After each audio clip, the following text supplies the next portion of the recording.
Welcome back to the City Guru. Today, we're diving into 11 things no one tells you about winter in Japan. Now, everyone talks about skiing and onsen, but there's so much more.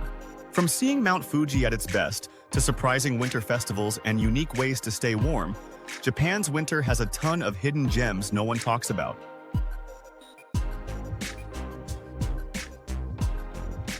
Stick around, because later I'll reveal the best winter destinations in Japan, and you won't want to miss that. Alright, let's jump into the 11 most unusual things no one tells you about winter in Japan.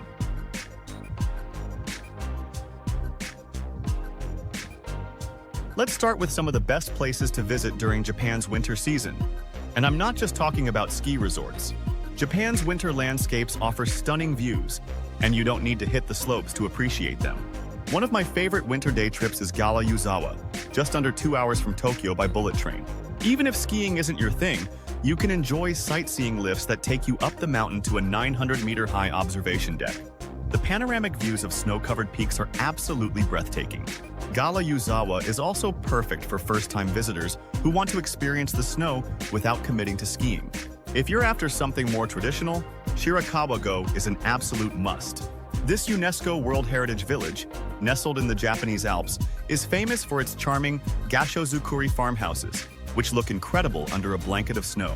Plan to stay overnight to experience the quiet magic of the village once the day trippers leave. Have you visited these winter destinations? Drop a comment below and let me know which spot you think is a must-see. Next up, snow monkeys. These cute monkeys lounging in hot springs have become iconic images of Japan in winter. But here's the thing that not many people know. When it's freezing outside, the monkeys pretty much stay put in the hot springs. This means they're not running around or playing like they do in summer. At Jigokudani Snow Monkey Park in Nagano, you'll mostly find the monkeys huddled together, enjoying the warmth of the onsen while crowds gather around to take photos. While it's an unforgettable sight, the monkeys are less active during winter. And with everyone trying to get the perfect shot, it can get crowded. The question is it worth the 1-hour snowy trek for a closer view of these little guys? Now, here's a tip that might catch you off guard. Always carry an umbrella in Japan during winter. I know it sounds odd, but let me explain. Unlike the soft, fluffy snowfalls you might imagine, Japan's snow can come down fast and hard, almost like torrential rain. In fact, I've seen snowstorms in Japan where the snow feels more like rain, and that's where an umbrella comes in handy. Having an umbrella is essential for protecting your face from the heavy snowfall. It may seem strange at first, but when the snow starts falling sideways in the wind, you'll be glad you have one to help you navigate the streets without getting snow blasted in the face. Just remember, if you get caught in one of Japan's rare Siberian blizzards, even the best umbrella might not save you. But for most snowy days, it's a lifesaver. Trust me, you'll want one on hand. Japan may be famous for its cold winters, but staying warm is easier than you might think. With the right layers and a few handy tricks, you'll be prepared for whatever the weather throws at you. Battery-operated hand warmers, or Kairo, are sold everywhere in Japan, including convenience stores like 7-Eleven or Lawson. Pop these in your pockets or inside your gloves, and you'll be nice and warm all day long. Some of them even stick to your clothes.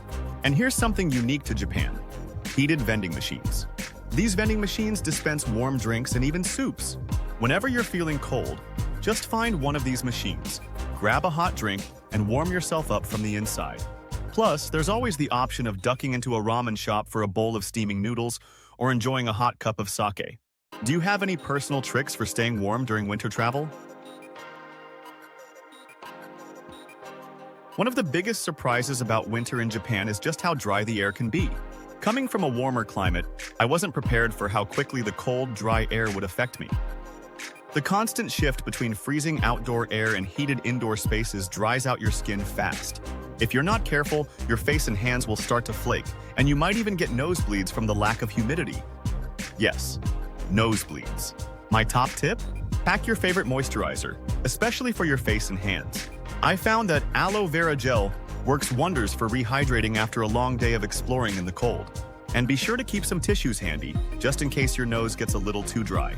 It's one of those things no one really talks about, but it's crucial for keeping comfortable during your trip.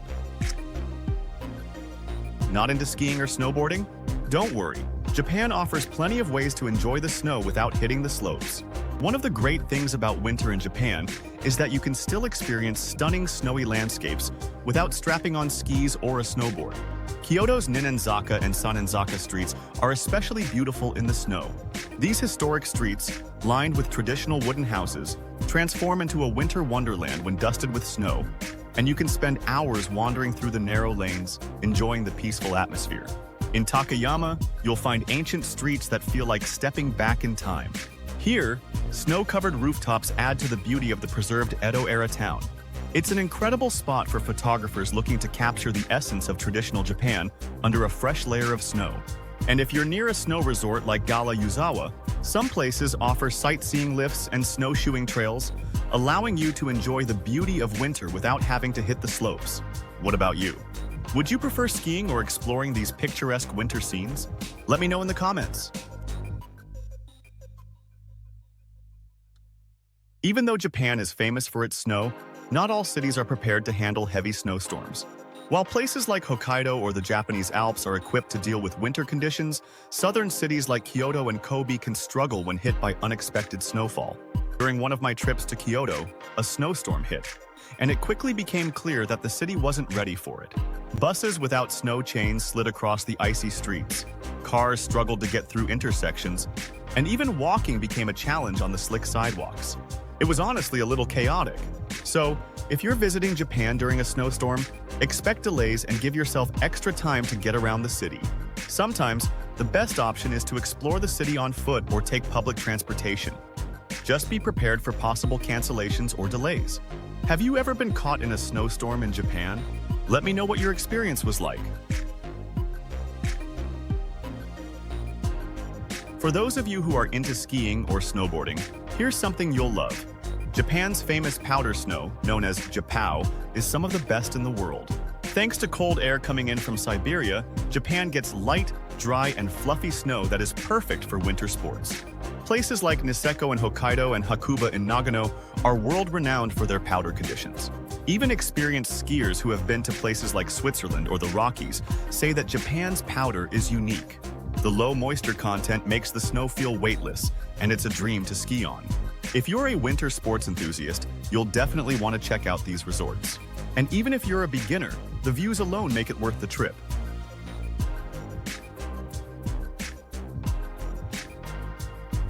One of the best-kept secrets about traveling to Japan in winter is that the tourist crowds are significantly smaller, outside of the busy holiday season, of course. Places like Kyoto and Tokyo, which are usually packed during other times of the year, are much quieter in winter, making it the perfect time to visit major attractions without the usual crowds. But fair warning, snow resorts like Niseko, Hakuba, and Furano will be packed with skiers and snowboarders during peak season. So, if you're planning to visit a city or cultural site, winter is ideal. However, if you're hitting the slopes, prepare for busy resorts. Have you visited Japan in winter? Let me know if you noticed a difference in the crowds compared to other seasons. Shorter daylight hours in winter? No problem. Japan truly shines with its winter festivals and nighttime illuminations, making the long nights absolutely magical. Some of the most famous winter festivals include the Sapporo Snow Festival in Hokkaido, which features incredible snow sculptures, and the Mount Wakakusa Fire Festival in Nara, where an entire mountainside is set ablaze. These festivals are a once-in-a-lifetime experience, and they add a whole new level of excitement to winter in Japan. And then there's the Huis ten Bosch Illumination in Nagasaki, which turns a Dutch-style theme park into a glowing wonderland of lights, fireworks, and even artificial snow. The atmosphere is absolutely magical. If you're planning a winter trip, be sure to check if any festivals or illuminations will be happening during your visit. You won't want to miss them. Finally, the #1 thing no one tells you about Japan in winter. It's the absolute best time to see Mount Fuji.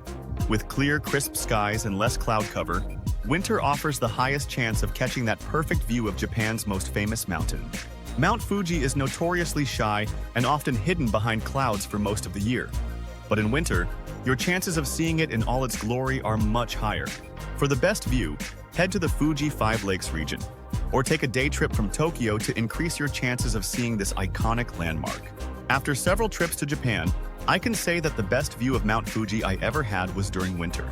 It's absolutely worth planning your visit during this time of year. And that's a wrap on the 11 most unusual things no one tells you about winter in Japan. I hope these tips help you plan an unforgettable winter trip. Have you been to Japan in winter before? Drop a comment below and let me know what surprised you the most. If you found this video helpful, don't forget to give it a thumbs up and subscribe to the City Guru for more travel tips and guides. We appreciate your support more than you could ever know, and I'll see you in the next video.